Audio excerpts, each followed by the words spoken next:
ఇక కొద్ది గంటలు మాత్రమే సమయం ఉంది. ఆంధ్రప్రదేశ్ రాష్ట్ర భవిష్యత్తును డిసైడ్ చేయబోయే తేదీ కోసం అందరూ ఆసక్తిగా ఎదురు చూస్తున్నారు. దాదాపు 20 రోజులుగా 13వ తేదీ నుంచి ఎప్పుడు 4వ తేదీ వస్తుందా అని ఎదురు చూశారు. వాళ్ళ ఎదురు చూపులకు ఆ తేదీ రానే వచ్చింది. దానికంటే ముందు వచ్చిన ఎగ్జిట్ పోల్స్ ఒక రకంగా పార్టీలను టెన్షన్ పెట్టిస్తున్నాయా, మరింత ఒక రిలీఫ్ వస్తుంది, ఉపశమనం లభించేస్తుంది. ఎగ్జిట్ పోల్స్ దాదాపుగా ఒక అంచనా చెప్పేస్తాయి ఏ పార్టీ అధికారంలోకి వస్తుందని అనుకుంటే, ఒక భిన్నమైన తీర్పు, ఒక భిన్నమైన మార్పు రాబోతుంది అన్నట్టుగా ఆ ఎగ్జిట్ పోల్స్ ఇచ్చిన ఫలితాలు ఆధారంగా చూస్తే అర్థమవుతుంది. వీటన్నిటి మీద చర్చించే ప్రయత్నం చేద్దాం. సార్, ఫస్ట్ చూసుకుంటే ప్రీవియస్ ఎలక్షన్స్ ఎగ్జిట్ పోల్స్, ఇప్పుడు తాజాగా వచ్చిన ఎగ్జిట్ పోల్స్లో శాంటిటీ ఎంతవరకు కనిపించింది? ఏదైనా మిస్ అయిందా? లాజిక్ మిస్ అయింది. బేసిక్గా క్రిందటిసారి చూస్తే ఒక్క లగడపాటి రాజగోపాల్ తప్పించి మిగతా సర్వేలన్నీ కూడా వైసీపీకి అనుకూలంగా చెప్పినాయి. ఇండియా టుడే, మై యాక్సిస్ వాళ్ళు కావచ్చు, టైమ్స్ నౌ కావచ్చు, ఆరా కావచ్చు, సిపిఎస్ కావచ్చు, వీళ్ళందరూ కూడా వైసీపీ గెలుస్తూనే చెప్పారు. అదే సందర్భంలో తెలుగుదేశానికి అనుకూలంగా కొన్ని సర్వేలు వచ్చినాయి. అప్పుడు కూడా కూటమి వస్తుందని అందులో బాగా ప్రాచుర్యంలోకి తీసుకొచ్చింది లగడపాటి రాజగోపాల్. ఆంధ్ర ఆక్టోపస్ గా పేరు ఉండటం నడిచింది. అది తేడా వచ్చింది. ఈ ట్రిప్ చూస్తే ఛానళ్లే, జాతీయ ఛానళ్లే రెండుగా విడిపోవడం అన్నటువంటిది ఇక్కడ సంచలనం. ఇండియా టుడేనేమో తెలుగుదేశం గెలుస్తుందని ఇస్తున్నారు కూటమి, టైమ్స్ నవ్వేమో వైసీపీ గెలుస్తుంది అంటున్నారు. అది ఓ పెద్ద అయోమయాన్ని సృష్టించింది. దీనికి ఒకటే రీజన్ ఏంటంటే, నేను అబ్జర్వ్ చేసినంత వరకు ఓట్ ప్యాటర్న్ పరిశీలించడం అనేటువంటిది ప్రతి ఒక్కరికి అసాధ్యం అవుతుంది. సైలెంట్ ఓట్ ఫ్యాక్టర్ అన్నటువంటిది ఎవరు అంచనా వేయలేకపోతున్నారు. అంటే టేబుల్ వర్క్ ఎక్కువ నడిచిందా, గ్రౌండ్ వర్క్ ఎక్కువ నడిచిందా? నేషనల్ ఛానల్స్లో టేబుల్ వర్క్ ఎక్కువ నడుస్తుంది. గ్రౌండ్ నెట్వర్క్లో ఫీల్డ్ వర్క్ ఉంటుంది. లైక్ ఇప్పుడు ఆరామస్థానం, సిపిఎస్ ఇట్లాంటి వాళ్ళకి ఇది ఉంటుంది. అంటే లోకల్ వీళ్ళు తిరగడం. ఇప్పుడు ఎన్ని వెహికల్స్ వచ్చినాయి ఆంధ్రాకి, ఆ వెహికల్స్ లో ఎంతమంది, అందులో అందరూ బాబుకే ఓటేసేసారా, హైదరాబాద్ నుంచి వచ్చిన వాళ్ళు, బెంగళూరు నుంచి వచ్చిన వాళ్ళు, ఇట్లాంటివన్నీ ఏంటి లెక్క, గ్రౌండ్ రియాలిటీ లెక్క. ఇది ఆరామస్థాన్ లాంటి వాళ్ళకి కుదిరింది. అదే సందర్భంలో నేషనల్ మీడియా అది ఎట్లా ఉంటుందంటే దాన్ని విశ్లేషిస్తారు. ఇప్పుడు ఇక్కడ 1,00,000 శాంపిల్స్ తీసుకుంటే అక్కడ ఒక 10,000 శాంపిల్సే తీసుకుంటారు. బట్ వాళ్ళది సక్సెస్ అయిన ఎక్కువ సార్లు ఉన్నది. ఈ ట్రిప్ వాళ్ళకున్న కన్ఫ్యూజన్ ఏంటంటే, ఇప్పుడు నేషనల్ ఛానల్స్ వాళ్ళు తీసుకునేటటువంటి సర్వేలో ఎక్కువగా ఫోన్ సర్వేస్ ఉంటాయి 50%. మనకు కూడా వచ్చి ఉంటాయి ఫోన్స్. అది ఎక్కువగా అవి చూస్తారు, ఫోన్ సర్వేస్ ఎక్కువ ఉంటాయి. ఇప్పుడు ఆ లెక్కనైతే తెలుగుదేశం, వైసీపీ కూడా ఈ కాల్స్ చేసిన ఐవీఆర్ఎస్ కాల్స్ చేశారు. కాబట్టి ఎవరి లెక్కలు వాళ్ళకే ఉన్నాయి. పాయింట్ అలా ఇక్కడ సమస్య ఏంటంటే, బయట పెట్టడం పబ్లిక్ నిరాకరించారు, చాలా వరకు భయపడిపోయారు, వణికిపోయారు. ఏదైతే గీతాంజలి ఉదంతం బాగా వణికించింది. లేదా ఎవరైనా ఒక్కళ్ళు మాట్లాడితే, ఇప్పుడు ఆ చిన్న పిల్లలు, స్కూల్ పిల్లలు, ఇంగ్లీష్ మీడియం చదివిన పిల్లలు, అదేదో గోదావరి జిల్లా అమ్మాయిలు బాగా ఇంగ్లీష్లో మాట్లాడితే వాళ్ళని ఎలా ట్రోల్ చేశారు, గీతాంజలిని ఎలా ట్రోల్ చేశారు, ఎవరన్నా డ్వాక్రా మహిళ ఏదన్నా బాగా వచ్చింది అంటే ఎలా ట్రోల్ చేశారు, బెండపూడి స్కూల్. ఇట్లాంటి భయపడిపోయారు, మాట్లాడాలంటే భయపడిపోయారు అనమాట. ఆ భయం తేడా తీసుకొచ్చింది. అందువలన చెప్పడం అన్నటువంటిది అందరూ బయటికి చెప్పారా అన్నది సందేహం. ఇప్పుడు చెప్పిన వాళ్ళ ఆధారంగా వీళ్ళు సర్వేలు ఇస్తున్నారు. అందువల్ల కన్ఫ్యూజన్ వచ్చింది అటుగాని ఇటుగాని. రెండు పార్టీలు కన్ఫ్యూజన్ కనిపిస్తోందా, లేదా వైసీపీ అంటే ఫస్ట్ నుంచి జగన్మోహన్ రెడ్డి గారు ఆ రోజు మాట్లాడమే, మళ్ళీ అయితే మాట్లాడలేదు, ఆ స్ట్రెంగ్త్, వాళ్ళకున్న బలం వాళ్ళు చూపించుకుంటున్నారు, అది ధీమానా లేదంటే కార్యకర్తలు జోష్ తీసుకురావడానికి మాత్రమేనా? జగన్కి ఒక ధీమా ఉంది. తన లెక్క అయితే క్లియర్గా 1,65,00,000 కుటుంబాలు ఉంటే, 60 లక్షల కుటుంబాలు ఉంటే 1,45,00,000 ఇచ్చేసాను నేను. దాదాపు 2,80,00,000 ఓట్లు అక్కడే ఉన్నాయి. అందులో 80 లక్షలు పోయినా 2 కోట్లు నాకు వస్తుంది కదా అన్నటువంటిది అతని ధీమా. 1,80,00,000 వచ్చిందంటే దాదాపు 60% వచ్చేసినట్టు, 2 కోట్లు కాబట్టి. అందుకని అతను 54, 55 అంటోంది. అతనిదేమో అది. బట్ ఇక్కడ అందులో ఈ ఇండియా టుడే పోలు ఈ చూస్తే కనబడుతున్నది ఏంటంటే, భార్య టోటేస్తే భర్త టోటేశాడు, అదే మగాళ్ళు ఇటు ఓటేశారు అన్నటువంటిది కనబడుతుంది ఆ సర్వేస్ అన్నిట్లో. అంచనాలకు మించిన ఫలితాలు ఏమన్నా చూడబోతున్నాం అనే సంకేతాలు ఎగ్జిట్ పోల్స్ ఇస్తున్నాయి అంటే ఓవరాల్గా అన్ని చూసుకుంటే. నాకు అనిపిస్తున్నది మాత్రం అంటే నా అవగాహన ప్రకారం మాత్రం భారీ పోలింగ్ పర్సంటేజ్ నమోదైనప్పుడు అటో ఇటో వస్తుంది కానీ నెక్ టు నెక్ ఉండదు. భారీ పోలింగ్ పర్సంటేజ్ అంటే ఆషామాషి కాదు, అది ప్రభుత్వానికి అనుకూలమైన అవ్వాలి, వ్యతిరేకమైన అవ్వాలి. మనకి 2019లో జరిగింది భారీ పోలింగ్ అంటే ఏదో పాకుతా నడుస్తా బొటాబోటీగా ఏదో విన్ అయిపోతాం అంటే ఇప్పుడు ఆరామ్ మస్తాన్ గారి సర్వే మనం తీసుకుంటే ఆయన 94 నుంచి 104 ఇలా ఒక లెక్క చెప్పాడు. దాన్ని ఒక రకంగా వైసీపీ నాయకులు చాలా మంది యాక్సెప్ట్ చేయలేకపోతున్నారు. అంటే గెలుస్తారని చెప్పినా సరే గెలవడం కాదు, 151తో పోలిస్తే అది ఓటమి కింద లెక్క అనేది ఆ తరహా నిజంగా జరుగుతుంది అంటే అంత పోలింగ్ శాతం పెరిగినప్పుడు. అదే నేను అంటుంది సైడ్కే రావచ్చని నేను అనుకుంటున్నా. అది వైసీపీకి అయినా టీడీపీకి అయినా సరే మేబీ 120 దాటుతుంది అనుకుంటున్నా, 150కి రాదు. అదే ఎందుకు అంటే 2014 లాంటి సిచ్యుయేషన్ ఇప్పుడు ఇంకొక అడుగు ఎక్కువకి వెళ్ళింది. 2014లో కూటమి, అక్కడ కూటమి కాబట్టి జగన్ 67 దగ్గర ఆగాడు. పర్సంటేజ్ పరంగా చూసుకున్నా ఇప్పుడు 45-46 ఇప్పుడు వీళ్ళు చెప్తున్నటువంటి దాంట్లో ఒక లెక్క ఏంటంటే కూటమి పరంగా ఇండియా టుడేది ఒక రకంగా యాక్సెప్టబుల్, రెండో రకంగా డినై చేయాల్సి ఏంటంటే బీజేపీ కూడా నమ్మట్లేదు 10 సీట్లలో 6 వస్తాయని. ఇది వాళ్ళు గెలుచుకోవడం అన్న 4 నుంచి 6 గెలుస్తాయి. అలాగే పార్లమెంట్ సీట్లు బీజేపీకి 4 నుంచి 6 వస్తాయని బీజేపీకి ఏం ధైర్యం లేదు. వాళ్ళు 4 నుంచి 6 ఇచ్చారు పార్లమెంట్ సీట్లు బీజేపీ. జనసేన 2 గెలుస్తుంది అన్నారు, సరే అది ఓకే. ఇక్కడ 7% ఓట్లు జనసేనకి ఇచ్చారు, దాదాపు 18 సీట్లు ఏమో ఇచ్చారు, 17 నుంచి 18. అది పోటీ చేసింది 21. అందులో 17 నుంచి 18కి అవకాశం ఉండొచ్చు, ఎందుకని కాపు సామాజిక వర్గం బలంగా ఉన్న చోట్ల పోటీ చేశారు కాబట్టి. అయితే 7% రావాలంటే ప్రతి అసెంబ్లీ సెగ్మెంట్కి 1,20,000 ఓట్లు రావాలి. మనకి పోలైన దాదాపు 3,30,00,000 ఏమో అయినాయి కదా, దాంట్లో 7% అనేటప్పటికి దాదాపు 1,20,00,000 ఓట్లు రావాలి నియోజకవర్గానికి. ఇది 1,20,000 ఓట్లు రావాలి. 1,20,000 ఓట్లు అంటే అసలు ఇక అవతల పార్టీని కౌంట్ వేయకూడదు ఇక వైసీపీని. ఆ స్థాయి ల్యాండ్ స్లైడ్ ఉందా అనేది ఇండియా టుడే తీసుకొస్తున్నటువంటి సందేహం. అంటే ఓ రకంగా చెప్పాలి 2019 రివర్స్ అయినట్టు అది. కానీ అలా ఇచ్చిన సంస్థ మళ్ళీ తెలుగుదేశానికి ఎంత ఇచ్చింది?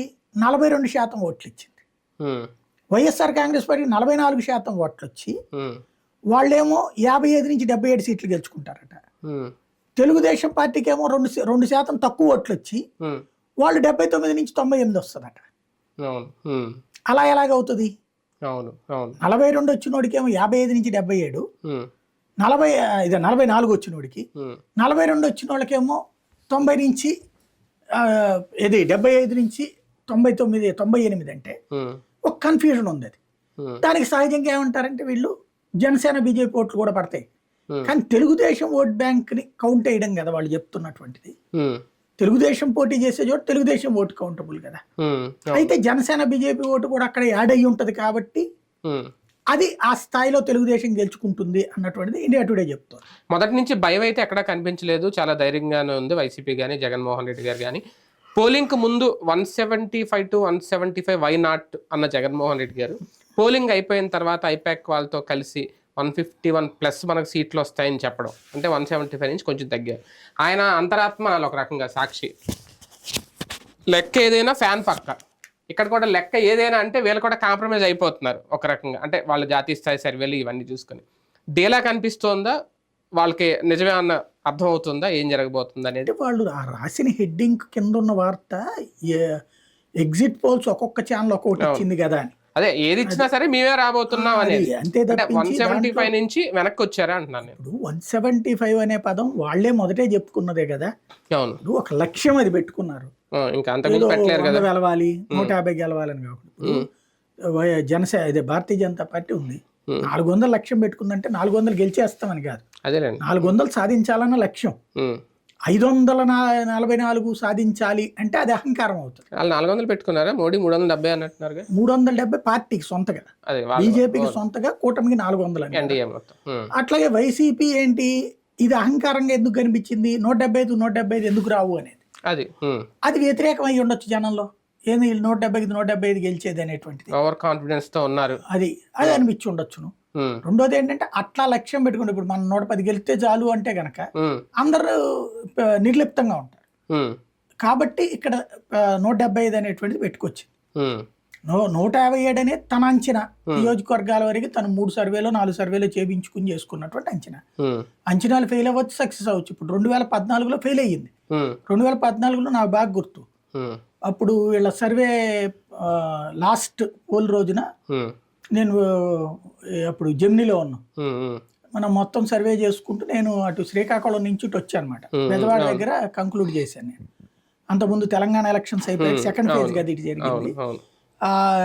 జరిగినప్పుడు నేను ఇదే తెలంగాణది ఫస్ట్ ఫేజ్లో తిరిగేసి వచ్చి సెకండ్ ఫేజ్లో తిరిగాను అనమాట.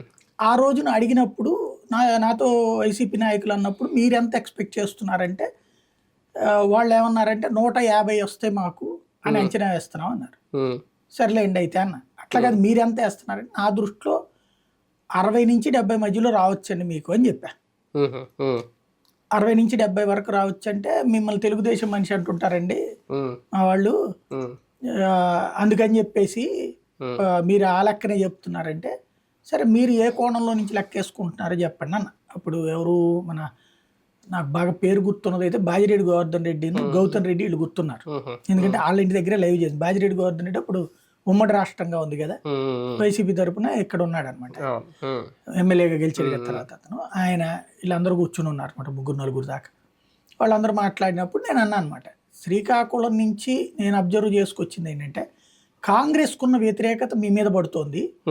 ఎందుకంటే వీళ్ళు ఏమనుకున్నారు, కాంగ్రెస్ వాళ్ళందరినీ చేర్చుకున్నారు. అప్పుడు బొత్స సత్యనారాయణ, ధర్మాన ప్రసాద్ వీళ్ళందరినీ. కాంగ్రెస్ రాష్ట్రాన్ని విభజించిందన్న కసి వాళ్ళ మీద ఉంది. ఆ కసి మీకు రిఫ్లెక్ట్ అవుతోంది, అది మీకు మైనస్ అవుతోంది. అంటే లేదు శ్రీకాకుళం ధర్మాన వచ్చాక మాకు పెరిగింది, ఈ లెక్కలు వేసుకున్నారు. అది పెరగలేదు అన్నది నేను గ్రౌండ్లో ఆయా నాయకులతో కూడా మాట్లాడినప్పుడు తెలిసిన అంశం. ఈ ట్రిప్ అంటే మనం బయట తిరిగింది లేదు కాబట్టి చెప్పలేం. 2019లో మనం ప్రైమ్ 9 తరపున గ్రౌండ్లో వర్క్ చేశాను కాబట్టి నాకు అప్పుడు కొంత అవగాహన ఉంది. రిపోర్టర్లతో ఎప్పటికప్పుడు హోంవర్క్ చేయించాం కాబట్టి మినిమం ఒక 5 కోట్ల నుంచి 10 కోట్లు ఖర్చు పెడితే మంచి సర్వే చేయించవచ్చు. అది మనకి ఇప్పుడు ఆ స్టేటస్ లేదు కాబట్టి చేయలేదు. ఇప్పుడు ఇక్కడ వీళ్ళ లెక్కలు ఎట్లా ఉంటాయి అంటే ఎవడి ఆస్పెక్ట్ వాళ్ళకు ఉంటుంది. ఇప్పుడు 2014లో వైసీపీ 150 గెలుస్తాం అనుకున్నది పోలా, ఇప్పుడు అంతే అనుకుంటున్నారు కదా, పోవచ్చును. అదే సందర్భంలో 2019లో భారీ సీట్లు 130 దాకా గెలుచుకుంటామని తెలుగుదేశం అనుకుంది, కానీ పోలా, 23కి పరిమితం కాల. ఈ ట్రిప్ గెలవచ్చు. ఇది ఎక్కడ ప్రాబ్లం అంటే ఇక్కడ ఉన్న ఒకటే ఒక కాన్సెప్ట్ ఏంటంటే గెలుపోటములకు సంబంధించినంత వరకు ప్రభుత్వ వ్యతిరేకత సృష్టించడంలో 5 ఏళ్ల పాటు నిరంతరం పనిచేసిన ఈనాడు ఆంధ్రజ్యోతి. దానికి కౌంటర్ సాక్షి వర్కౌట్ కాదు. ఎప్పుడైనా సరే సమర్థింపు చెప్పడం కష్టం, అంటే కన్విన్స్ చేయడం కష్టం, వ్యతిరేకించడం క్రియేట్ చేయడం సులభం. ఇప్పుడు ఈ అబ్బాయి మంచోడండి అని చెప్పడం చాలా కష్టం. అతను మంచోడే, నేను మంచోడు కాదా, నువ్వు మంచోడు కాదా, ఆడు మంచోడు బొక్క పో అంటాడు ఎవడైనా. అదే ఎదవంటే అంతే ఎదవా, కంపేరింగ్ అక్కడ చేసుకోడు ఎవడు కూడా. కాబట్టి ఎదవని చేయడం సులభం. చంద్రబాబుకి వ్యతిరేకత సృష్టించడం జగన్కి సులభమైంది, కానీ తనకు అనుకూలత సృష్టించడం కష్టం అవుతుంది సహజంగా. ప్రభుత్వ ఉద్యోగులు ఇదివరకు చంద్రబాబు మీద కోపంతో జగన్కి వేస్తారు, ఈసారి జగన్ మీద కోపంతో అటేస్తారు కదా. కానీ ఈసారి ఎగ్జిట్ పోల్స్ సర్వేల ఫలితాలు ఒక క్లియర్ కట్ అంచనాను అయితే ఇవ్వలేకపోయాయి. అంటే ఏ సంస్థకి ఆ సంస్థ క్లియర్ కట్ అంచనా ఇచ్చినా ఓవరాల్గా కామన్ పబ్లిక్కి డిసైడ్ అవ్వలేకపోతున్న పరిస్థితి. ఇది రేపు ఎన్నికల ఫలితాలు వచ్చే చివరి నిమిషం వరకు కూడా ఈ టెన్షన్ కంటిన్యూ అవుతుందేమో, మేబీ లాస్ట్ మినిట్ వరకు కూడా. దీనికి కారణం ఏంటి అంటే 3 పార్టీలు ఏకవడం, ఒక బలమైన కూటమి ఏర్పడడం కూడా సర్వే సంస్థలకు ఒక పరీక్ష పెట్టిందని అనుకోవాలి. ఇక్కడ అందరూ మిస్ అవుతున్న లాజిక్ మన డిబేట్లోనే నేను దాదాపు 1 నెల ముందు 2 నెలల ముందు చెప్పాను. ఒక పాయింట్ ఏంటంటే క్రిందటిసారి 151 వచ్చినాయి. దాంట్లో ఒక రీజన్ ఉంది. 2018లో తెలంగాణ పరిస్థితి, 2019లో ఆంధ్ర పరిస్థితి ఒకటే. ఏంటంటే 2018లో తెలుగుదేశం జట్టు కట్టడం వల్ల వాళ్ళందరూ వ్యతిరేకించి కాంగ్రెస్తో జట్టు కట్టడం వల్ల చంద్రబాబు మీద కోపం కాంగ్రెస్ మీద కూడా మళ్ళీ కనీసం 40-50 సీట్లు రావాల్సిన కాంగ్రెస్ పార్టీ 21కి పరిమితం అయిపోయింది. తెలుగుదేశం 2 సీట్లకు పరిమితమైంది. ఆ కసి కేసీఆర్కి ఫెచ్చింగ్ అయింది. ఉమ్, ఆ రోజున మనకి స్పష్టంగా కనిపించింది అది. ఉమ్, అసలు వీళ్ళకి వాళ్ళకి ఎట్లా అవినాభావ సంబంధం కలుసుద్ది అనేటటువంటి పాయింట్ మాట్లాడుకున్నాం మనం. ఉమ్, అది బాగా పనిచేసింది. ఉమ్, 2019లో విడివిడిగా పోటీ చేస్తూ ఉన్నటువంటి సందర్భంలో విపరీతమైన ద్వేష ప్రచారం భారతీయ జనతా పార్టీ మీద తెలుగుదేశం క్రియేట్ చేసింది. దాంతోపాటు జనసేన బయటికి వెళ్ళి పోటీ చేసిన ఉమ్, తెలుగుదేశానికి అనుకూలంగానే పనిచేసింది. ఎలాగా, జగన్ అప్పటిదాకా విమర్శించిన పవన్ కళ్యాణ్ ఒక్కసారిగా అది మానేసి చంద్రబాబుని వదిలేసి జగన్ని మాత్రం విమర్శించడం బిగిన్ చేసి, అంతవరకు చంద్రబాబుని విమర్శించిన ఆయన అదే. ఒక్కసారిగా జగన్ విమర్శించి, ఉమ్, ప్లస్ కుప్పంలో పవన్ కళ్యాణ్ తిరగల, కుప్పం మంగళగిరిలో, ఉమ్, భీమవరం గాజువాకల్లో వీళ్ళిద్దరు తిరగల. ఉమ్, దాంతో జనాలకి ఒక సంకేతం ఇవ్వగలిగింది వైసీపీ, ఉమ్, వాళ్ళు ఒకటేనన్నట్టు. దానివల్ల పవన్ కళ్యాణ్ అభిమానులు కూడా చంద్రబాబుని విపరీతంగా ద్వేషించారు. ఉమ్, ఒక 4% అన్న పవన్ కళ్యాణ్ అభిమానులు ఆ రోజున జగన్ కోటేశారు. ఉమ్, అదే సందర్భంలో భారతీయ జనతా పార్టీ ఓటర్లు సహజంగా 3-5% ఉంటుంది వాళ్ళకి. ఉమ్, వాళ్ళకి ఆ రోజున మోడీని విపరీతంగా దూషించినటువంటి పరిస్థితి, చంద్రబాబు మీద కసి ఉంది. బీజేపీ ఇండివిజువల్గా పోటీ చేస్తుండడం వల్ల గెలవదన్నటువంటి నమ్మకం. ఉమ్, కాబట్టి బాబుని ఓడగొట్టేవాడికి ఓటేయాలన్న కసితో ఉమ్, ఈ 2-3% ఓట్లు వెళ్ళి అటు వైసీపీకి పడ్డాయి. ఉమ్, వాళ్ళు ఒక 4, వీళ్ళు ఒక 3, 7% ఎక్స్ట్రా పడ్డాయి. అదే అవును. ఉమ్, అది అక్కడ వైఎస్ఆర్ కాంగ్రెస్ పార్టీకి ఫెచ్చింగ్ అయింది. ఉమ్, ఈ ట్రిప్ అందులో ఇప్పటికి కూడా ఆ ద్వేషం ఉంటుంది, ఓకే. 1%, 2%. అవును. ఏది బాబు మీద, ఉమ్, ఈ పొత్తు మీద ఇష్టం లేక ఉమ్, వాళ్ళు జగన్కే వేస్తారు. ఉమ్, అది మేబీ తగ్గిపోయింది ఈ దఫా. ఉమ్, కూటమిని యాక్సెప్ట్ చేశారు ఈ దఫా. అదే అవును. ఒకటి, జగన్ దాని మీదన ఈ బీజేపీ అనుకూలూరులో వచ్చిన కోపం ఏంటంటే క్రైస్తవీకరణ పెంచుతున్నాడు అన్నటువంటి కోపం. ఉమ్, అదే సందర్భంలో చంద్రబాబు మీద ప్రేమ కాదు, అక్కడ జగన్ మీద చిరాకు. ఉమ్, ఇది బీజేపీ ఓటు సగం వెనక్కి వచ్చింది. ఉమ్, రెండవది వచ్చేటప్పటికి పొత్తు నచ్చనటువంటి వాళ్ళు ఇంకా జగన్కి అట్టుకున్నారు. ఉమ్, ఒక 3% ఓట్లు అనుకుంటే 1.5 ఇటు ఉన్నట్టు. ఉమ్, జనసేనకు వచ్చేటప్పటికి అంటే అక్కడ మేబీ 3 కాదు, ఈ దఫా 5 అవ్వచ్చు. ఉమ్, ఎందుకంటే పొత్తులు కలిసినప్పుడు సింపథైజర్స్ ఓట్లు పెరిగినాయి ఎప్పుడు కూడా బీజేపీ. ఉమ్, అది 99లోనైనా ఉమ్, 2014లోనైనా చూస్తే అట్లాగా ఉండొచ్చు. ఉమ్, 2% వచ్చిందంటే 1% అటు పోయినట్టు. ఓకే. ఇప్పుడు ఇండియా టుడే చెప్తుంది 2% ఓట్లు, ఉమ్, 1% అటు పోయినట్టు, జగన్ అదే కదా. ఉమ్, వెనక్కి రానట్టు. ఉమ్, జనసేనకు వచ్చేటప్పటికి మాత్రం 90% వెనక్కి వచ్చేసినాయి. ఉమ్, 90% మంది వెనక్కి వచ్చేసారు. ఎందుకని, పవన్ చెప్పాడు వ్యూహం, అవును. మనం ఖచ్చితంగా గెలవాలన్నటువంటిది. ఉమ్, 80% గెలుచుకుంటే నెక్స్ట్ సీఎం నేను అవుతానంటున్నాడు. ఉమ్, అంటే ముందు అతనికి కాన్ఫిడెన్స్ లేదు ఇంతవరకు ఉమ్, తను సీఎం అన్న. ఇవాళ కూడా కీలక రోల్ అతందే, అవును. కూటమి గట్టించడంలో కానీ ఇదంతా. ఉమ్, కానీ తను సీఎం అవుతానన్న కాన్ఫిడెన్స్ తనకు లేదు. ఉమ్, ఇప్పుడు అది ప్రధానంగా తీసుకుంటున్నారు. అదే అవును. కాబట్టి పవన్ కళ్యాణ్ ఇప్పుడు కనుక సక్సెస్ చేస్తే పవన్ని మనం ఉమ్, కాపులకు ఒక బలమైన ఫీలింగ్ వచ్చింది, మనోడిని గెలిపించుకోవాలి అన్నటువంటి ఫీలింగ్. అవును. దానికి రీజన్ వాళ్ళు ఏం చెప్తున్నారంటే నెక్స్ట్ ట్రిప్కి చంద్రబాబు ఉండడు, అదే. అప్పటికి కాపులకంటూ మేము 2009లో నాశనం చేసుకున్నాం ఉమ్, చిరంజీవికి నెత్తిన పెట్టుకోక, ఇప్పుడు అట్లాగే చేసుకుంటే కష్టం. ఉమ్, ఇప్పుడు 2029కి వచ్చేటప్పటికి కాపు వర్సెస్ రెడ్ అవుతుంది, ఉమ్, జగన్ వర్సెస్ ఇది అవుతుంది. ఉమ్, అప్పటికి చంద్రబాబు కూడా ఉండరు కాబట్టి సచ్చినట్టు తెలుగుదేశం వాళ్ళు కూడా మానకాలే తిరుగుతారు సెక్యూరిటీ కోసం, ఉమ్, జగన్ పెట్టిన భయం దృష్ట్యా అదే. అనేటువంటి ఫీలింగ్తో ముందు మనోడిని సక్సెస్ చేసుకోవాలన్న ఫీలింగ్ వచ్చింది. ఉమ్, ఆ కారణంగా వాళ్ళ ఓటు మాత్రం 90% వెనక్కి వచ్చింది. ఉమ్, అందువలన ఇక్కడ కూటమికి అవకాశాలు ఉన్నాయి అనేది ఎగ్జిట్ పోల్స్ అంచనా. అంచనా. రైట్, చూద్దాం. మొత్తానికి మరికొద్ది గంటల్లో చాలా బిగ్ బ్రేకింగ్లే చూడబోతాం. వరుసగా బ్రేకింగ్లు తప్ప, న్యూస్ ఛానల్ కతుక్కుపోవడం తప్ప వేరేదైతే ఏది ఉండదు. సాయంత్రం మధ్యాహ్నం దాదాపు 1 గంట 2 గంటలు చూద్దాం ఏం జరుగుతుందో, ఎవరు అధికారంలోకి వస్తారో, రాష్ట్ర రాజకీయ భవిష్యత్తు ఎలా ఉండబోతుంది.